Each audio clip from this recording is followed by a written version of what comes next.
I ran out of room. That is equal to that, right? Okay. So just look at the integral up to 0 to t0. Well, that value function satisfies the exact same dp equation, so you can do that. And we can compute this in closed form. You know? And secondly, the second possibility is to change the cost function.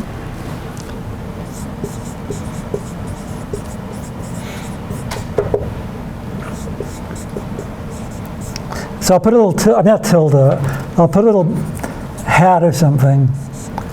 Just for the computation of a J star that's meaningful, take it to be X, and then there was an R there, but just take U minus its steady state value squared, you know? So I'm doing a little perturbation of the cost, you know? Now after all, I don't want 8 equals 0 anyway. So throwing in a constant is not going to change anything very much. All right.